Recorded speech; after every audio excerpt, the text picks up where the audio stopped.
When did you realize the stranger everyone feared was actually watching over your family? I was halfway through dialing 911 when my 8-year-old daughter looked up from her cereal and said, "Dad, why are you calling the police on Mr. Graves? He's the one who saved me." My finger froze over the call button. The man I'd spent 6 months trying to get arrested was standing in my backyard at 6:30 a.m., and my daughter was defending him. Through the kitchen window, I could see him clearly. The scarecrow-thin figure in the long, dark coat everyone in the neighborhood whispered about. The man parents warned their kids to avoid, standing perfectly still beside our fence like he'd been carved from shadow. My wife Catherine grabbed Lily's shoulders. "What do you mean he saved you?" But Lily just smiled and took another bite of her Cheerios, like she'd told us the sky was blue.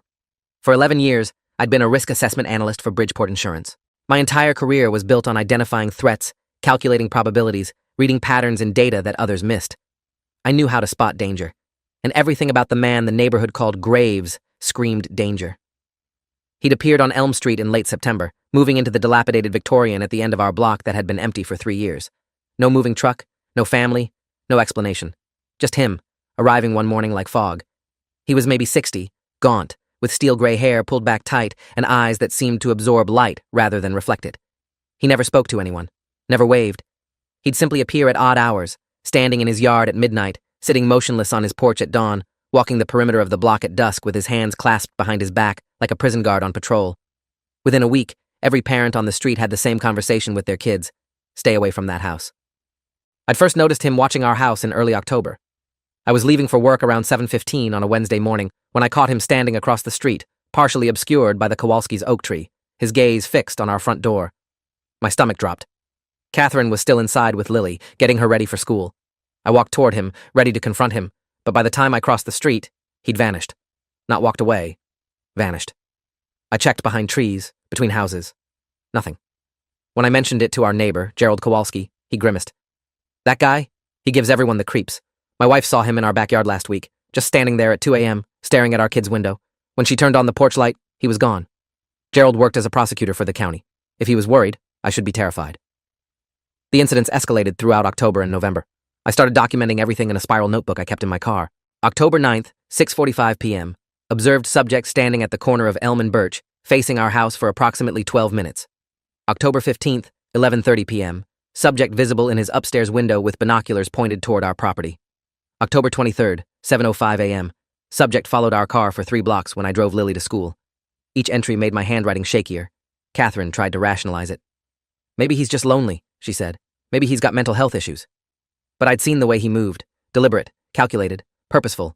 This wasn't confusion. This was surveillance. On November 3rd, I called the Bridgeport Police non-emergency line. The dispatcher connected me to Officer Raymond Liu, who sounded bored until I mentioned Graves had been photographing our house. "Taking pictures of your property from the street isn't illegal, sir," Liu said. "Has he threatened you? Trespassed? Made any direct contact?" "No, no, and no." "Then there's nothing we can do, but keep documenting. If his behavior escalates to actual criminal activity, we'll have a paper trail." I hung up feeling helpless and furious. My job was preventing disasters before they happened, and I couldn't protect my own family from whatever this man was planning. The neighborhood started comparing notes. At a November block party, I learned I wasn't alone. Dr. Susan Whitmore, a psychiatrist who lived 2 doors down, had seen Graves watching her teenage son's bedroom window. "I work with disturbed individuals professionally," she said, her voice low. "And that man exhibits classic stalking behavior patterns: obsessive observation, boundary violations, fixation on specific targets." She'd reported him to the police twice. Nothing came of it. Margaret Fletcher, retired schoolteacher, claimed he'd been in her garden at dawn, just standing among her tomato plants. When I asked what he was doing, he looked right through me like I was glass and walked away. 5 families on our block had similar stories. We were living next to a predator, and the law couldn't touch him because he hadn't crossed the legal threshold. Yet. I upgraded our security system in mid-November. 8 cameras covering every angle of the property, motion sensor lights, reinforced locks on all doors and windows. The installation cost $3,800, but I didn't care. I started sleeping in 3-hour shifts, jolting awake whenever the security app pinged my phone. Catherine said I was becoming obsessed. Maybe she was right. But every instinct I had screamed that something terrible was coming, and I couldn't let my guard down. At work, my performance reviews started slipping. My boss, Frank Delacroix, pulled me aside. "Michael, your risk models used to be flawless. Now you're seeing catastrophic failure scenarios and routine policies. What's going on?" I couldn't tell him I was spending my nights watching security footage, rewinding and analyzing every shadow that crossed our yard, searching for the boogeyman who stalked my street. December brought the first real evidence I wasn't paranoid. On December 8th, my security camera captured Graves in our backyard at 2:34 a.m. The footage showed him entering through the side gate I'd forgotten to lock, moving across our lawn with unnatural quiet, stopping directly beneath Lily's window. He stood there for 90 seconds, hands at his sides, head tilted up. Then he removed something from his coat pocket, I couldn't make out what, placed it on the ground beneath the window, and left. My hands shook so badly I could barely hold my phone as I called 911. This time, they sent someone immediately. Detective Nina Kowalski, Gerald's sister-in-law, as it turned out, arrived at 3:15 a.m. with 2 uniformed officers. She was maybe 40, with sharp features, and 18 years on the force according to the credentials she showed me. I played her the footage 3 times. She watched it in silence, making notes. "We'll go talk to him," she said. "This is trespassing at minimum. The placement of an unknown object near a child's window adds concerning dimensions." She asked if I'd retrieved the object. I hadn't. I'd been too afraid to contaminate a crime scene. We went outside with flashlights. Under Lily's window, placed carefully on the mulch, was a small carved wooden bird. A sparrow, maybe. The detail was extraordinary. Detective Kowalski bagged it. "We'll have him explain this." They knocked on Graves's door for 10 minutes. No answer. The house was dark, but I could feel him inside, watching. Detective Kowalski left her card wedged in the doorframe. "We'll pursue this," she promised me. "Get a restraining order petition ready. This footage gives you grounds." She paused. "Has your daughter mentioned any contact with this individual?" "Never," I told her. Lily barely knew he existed. We'd made sure of that. Detective Kowalski nodded slowly. "Keep it that way.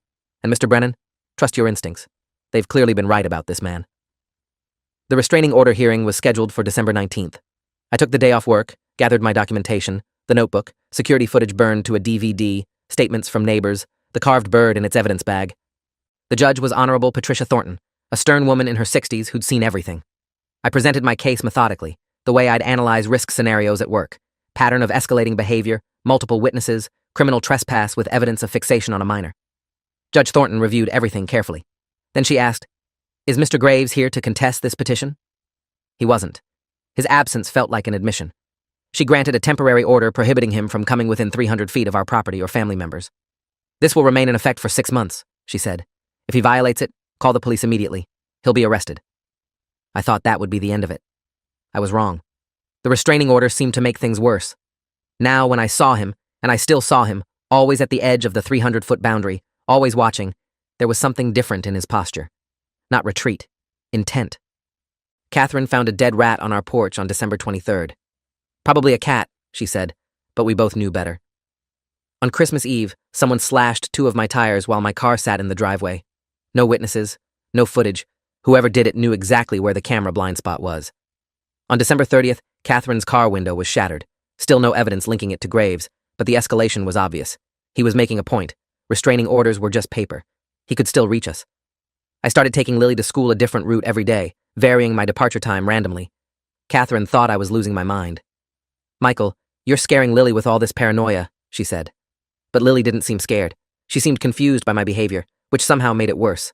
How could I explain to an 8-year-old that the boogeyman was real and lived at the end of our street?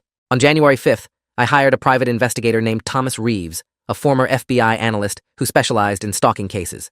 He cost $200 an hour, but I needed answers. Who was this man? Where did he come from? What did he want? "Give me 2 weeks," Reeves said. "I'll find everything there is to find about your Mr. Graves." While Reeves worked, the terror escalated in ways I couldn't document. I started seeing Graves everywhere, or thought I did. A man in a dark coat at the grocery store, a figure in the parking garage at work. Once, I could swear I saw him standing in the tree line behind Lily's school during pickup, but when I ran toward the spot, there was no one. Catherine scheduled an appointment with our family doctor, worried I was having a breakdown. Dr. Alan Berkowitz had been our physician for 6 years. He ran tests, asked gentle questions about my stress levels, my sleep patterns, whether I was experiencing auditory hallucinations. "Michael, you're showing signs of severe anxiety disorder, possibly paranoid features," he said carefully. "I'd like to refer you to a colleague who specializes in trauma-related conditions." The prescription bottle he gave me sat unopened in my medicine cabinet. I wasn't crazy. I was vigilant. Reeves called me on January 18th with his preliminary findings. "Your instincts were right to be concerned," he said, "though not for the reasons you think. The man calling himself Graves isn't who he appears to be." My heart hammered. "He's using an alias. His real name is James Thorne. He's 63 years old, former military, special forces, classified assignments. After discharge, he worked for various private security firms in hostile territories. But here's where it gets interesting. He disappeared from public records 8 years ago. No employment, no taxes, no digital footprint. People like that are either in witness protection, off-grid survivalists, or something worse. Worse. What could be worse? I need more time to find out, Reeves said. But be careful. Men with his training don't just watch, they prepare. That night, I barely slept. Every creak in the house sent me to the window, checking the cameras, scanning the darkness. At 4:15 a.m., motion sensors triggered. I pulled up the live feed and felt ice water flood my veins. A figure was approaching our house, not Graves, someone else, wearing dark clothes and a ski mask, carrying what looked like a crowbar. They were heading for our back door. I grabbed my phone to call 911, but before I could dial, another figure materialized from the shadows near our fence. Graves. He moved with impossible speed, covering the distance in seconds. The intruder turned, startled, and Graves hit him. One precise strike that dropped the man instantly. Then Graves dragged the unconscious intruder toward the street, into a van I hadn't noticed, and drove away. The entire encounter lasted maybe 45 seconds. I sat there, phone in hand, trying to process what I'd just witnessed. Graves had just stopped someone from breaking into our house. I rewound the footage and watched it 6 times, zooming in on every detail. The intruder had absolutely been targeting our home. He'd gone straight for the back door with practiced efficiency. And Graves had been waiting, positioned perfectly to intercept him, not stalking us, protecting us. My entire understanding of the past 4 months flipped inside out. Every time I'd seen Graves watching our house, every odd hour he'd been in position around the neighborhood, he'd been standing guard. The wooden bird under Lily's window wasn't a threat. It was a charm, a ward, the kind of protective token soldiers carried. I stumbled to Lily's room and stood in her doorway, watching her sleep peacefully, and felt shame burn through me like acid. I'd been so certain I was protecting my family from a monster that I'd gotten a restraining order against our guardian angel. When Catherine woke up, I showed her the footage. She watched it 3 times, her face pale. "Oh my God," she whispered. "Michael, what have we done?" We called Detective Kowalski immediately. She arrived at 9 a.m., watched the footage with her partner, Detective Luis Ramirez. "This is assault and kidnapping," Ramirez said. "We need to find this Graves character now." But Kowalski was studying the intruder's approach pattern. "Look at how he moves," she said. "He knew the camera blind spots. This was planned, professional, and Graves neutralized him in under 2 seconds. That's not amateur hour." She turned to me. "You said your private investigator found military background?" I nodded and called Reeves, put him on speaker. When he heard what happened, he was quiet for a long moment. "I need another 24 hours, he said finally. "But I think I know what's going on. Don't try to find Graves. Let me handle this. If you are enjoying this story already, please subscribe to see more stories like this." The next 24 hours were the longest of my life. Catherine kept Lily home from school. We jumped at every sound, checked the cameras obsessively. I'd spent months being terrified of the wrong person, and now I had no idea who the real threat was. The intruder from the video, who was he? Why target us? And how did Graves know to be ready? At 2:30 p.m. on January 19th, Reeves called back. "You need to sit down for this," he said. His voice was grim. James Thorne worked private security in Syria and Afghanistan, but that's not why he's in Bridgeport. 8 years ago, his daughter and son-in-law were killed in a home invasion. His granddaughter, Emily, was 9 years old at the time. She survived by hiding in a closet. The killers were never caught. My stomach turned. Thorne spent the next 6 years hunting them. He found 2 of the 3 men and delivered them to the FBI. The third one vanished. 3 months ago, Reeves continued, intelligence chatter suggested the third killer resurfaced. Name's Derek Anthony Rule, a hired enforcer for a drug trafficking organization. Thorne's been tracking him ever since. And Michael? Reeves paused. Rule's targets are families with young daughters in suburban neighborhoods. He's killed 5 times in 6 years, always making it look like random home invasions. But there's a pattern. He stalks families for months first, learning their routines, their vulnerabilities. The families he targets always have daughters between ages 7 and 10. Lily. She was 8. Thorne tracked Rule to Bridgeport in September. That's why he moved to Elm Street. He wasn't watching your family, Michael. He was watching for Rule. And last night, he found him. I felt like I'd been punched in the chest. Everything clicked into horrible focus. The watching, the vigilance, the strategic positioning, Graves or Thorne had been running counter-surveillance, protecting not just us, but the entire neighborhood from a serial killer. And I'd gotten a restraining order against him, forcing him to maintain distance at exactly the moment we needed him closest. "Where is he now?" I asked. "Where's Rule?" Reeves sighed. "That's the problem. Thorne's gone dark. So is Rule. I've got contacts checking hospitals, morgues, police precincts in 3 states. Nothing. It's like they both vanished." Detective Kowalski, who'd been listening, grabbed the phone. "This is Detective Nina Kowalski, Bridgeport PD. I need everything you have on Derek Rule. Photos, known associates, vehicle descriptions, everything. We're issuing a bolo immediately." The next 3 days were a nightmare of waiting. Police presence on our street quadrupled. Unmarked cars sat at both ends of Elm Street. Detective Ramirez personally reviewed security footage from every house on the block, building a timeline of Rule's surveillance. It turned out he'd been watching us for 6 weeks, always careful, always just outside camera range. But Thorne had spotted him. Somehow, the old soldier had identified the predator everyone else missed and positioned himself to intervene. "Your Mr. Graves saved your daughter's life," Detective Kowalski told me quietly. "Maybe all of our lives. Rule's M.O. usually involved killing the entire family. No witnesses." She showed me crime scene photos from Rule's previous victims. I had to leave the room and vomit. On January 22nd, a body was found in a warehouse district 40 miles away. Derek Anthony Rule, dead from blunt force trauma and a single gunshot wound. The FBI took over the investigation immediately. Rule was wanted in connection with 6 murders across 4 states. Special Agent David Wu arrived in Bridgeport and interviewed me for 3 hours, going over everything I knew about Thorne. "James Thorne is a ghost," Wu said. "After his family died, he became something else. He's been hunting the people who destroyed his life, and he doesn't stop. Rule was the last one." He leaned forward. "Here's what's going to happen. Officially, Rule died in a confrontation with unknown assailants during a robbery gone wrong.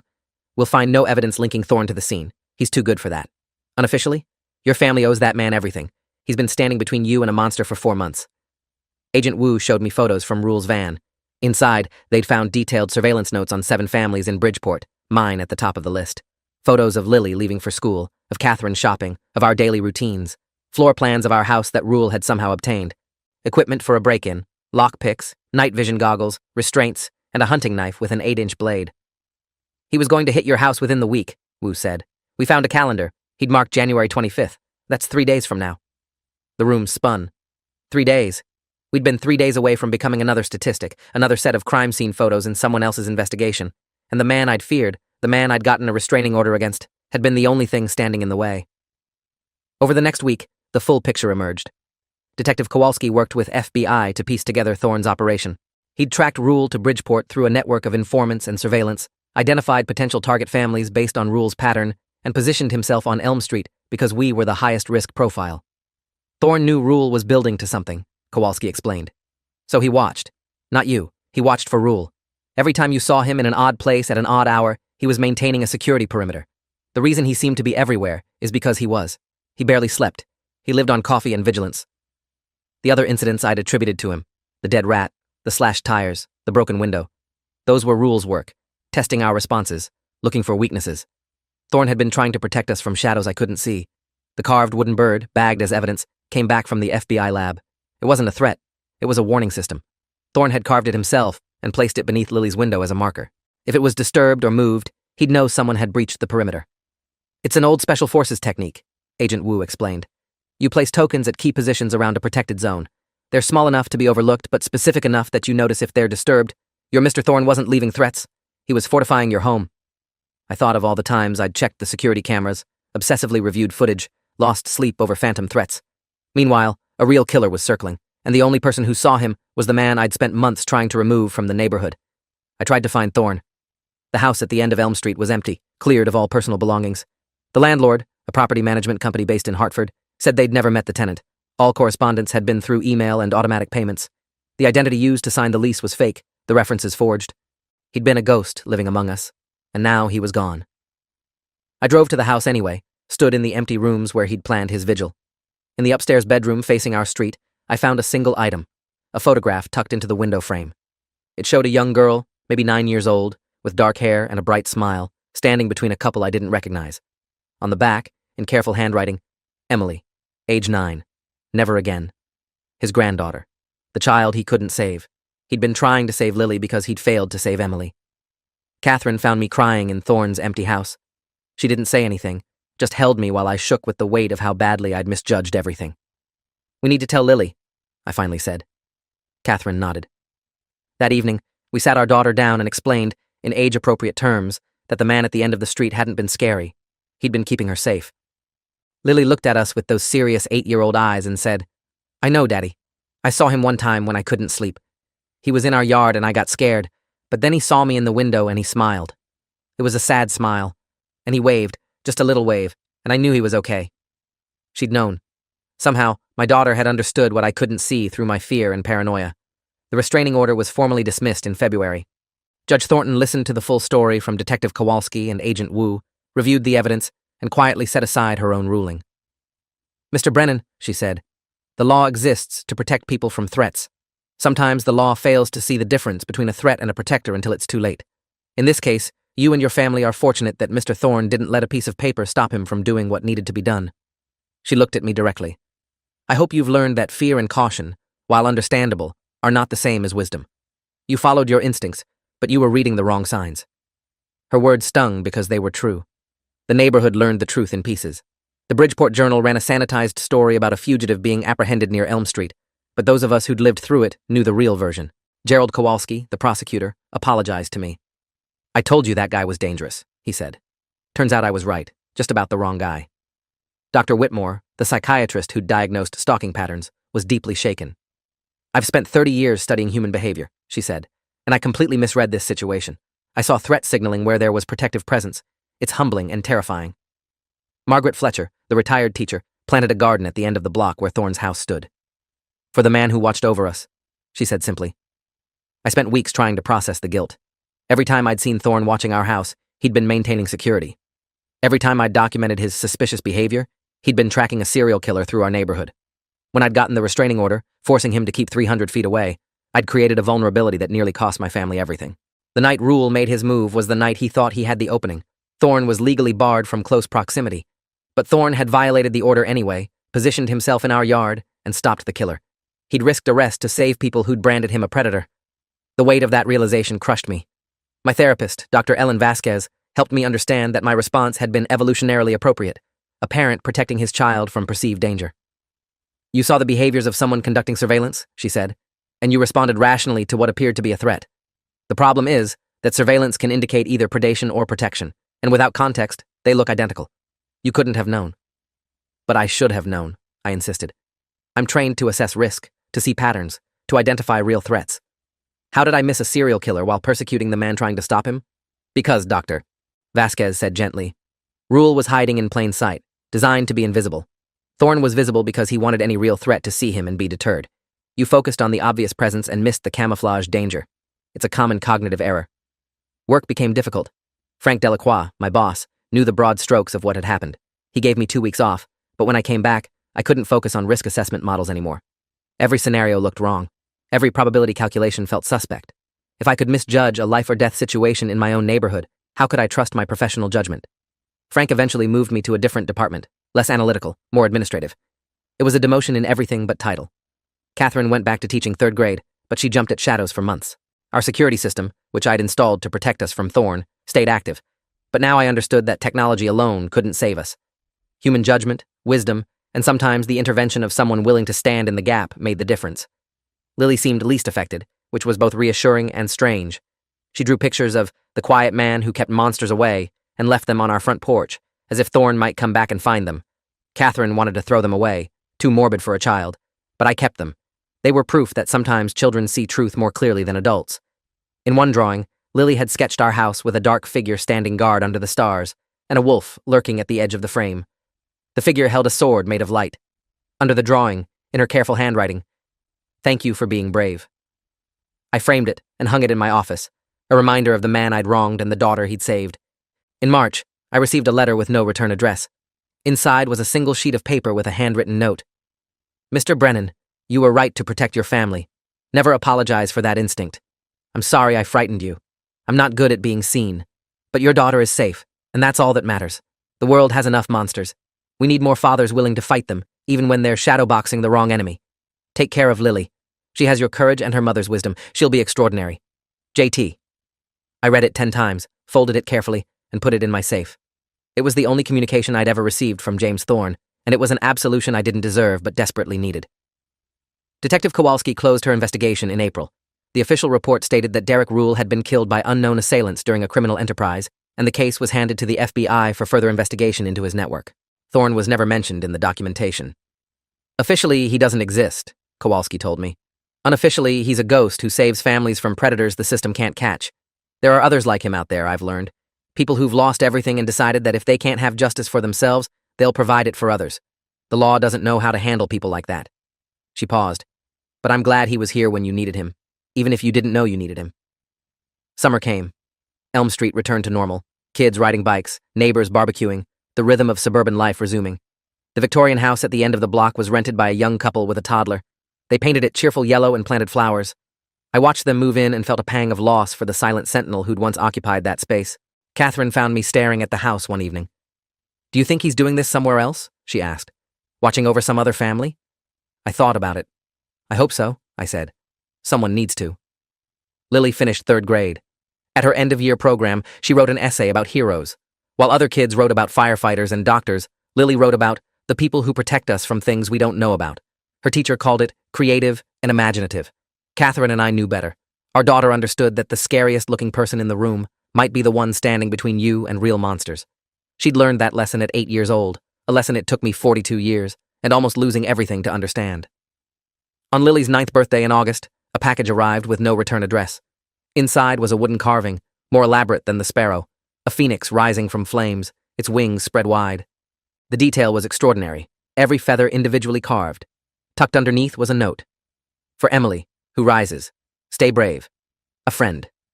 Lily held it carefully, understanding somehow that this was precious. "He's okay, Daddy," she said. "The quiet man is okay. He's helping someone else now." Catherine's eyes filled with tears. Mine did too. I never saw James Thorne again. But sometimes, late at night when I can't sleep, I stand at Lily's window and look out at the street. I think about the man who stood in my yard for months, who barely slept, who positioned himself between my family and a killer I never saw coming. I think about how badly I misjudged him, how my fear and instinct to protect blinded me to the protection already in place. And I think about all the other families out there, the ones who have their own shadows standing guard, their own ghosts fighting monsters in the dark. We never see them. We never thank them. Sometimes we even try to drive them away. But they stay anyway, because some people are built to stand watch, even when the world misunderstands them. The carved phoenix sits on Lily's shelf, a reminder that sometimes salvation comes from the places we least expect, wearing the faces we're trained to fear. My daughter is 10 now. She's brave and wise and kind. She looks at strangers with curiosity instead of suspicion, asks questions instead of making assumptions. She learned that from the man everyone feared, the watcher on Elm Street who turned out to be the only one truly seeing. And every night, when I tuck her in, I whisper a quiet thank you to the guardian angel I tried to banish, the ghost who saved us anyway. I was wrong about almost everything that autumn. But I was right about one thing. Someone was watching my family. I just never understood that being watched was the only reason we survived. If you enjoyed this, you'll definitely want to see the next ones too. So subscribe now and let me know your take in the comments.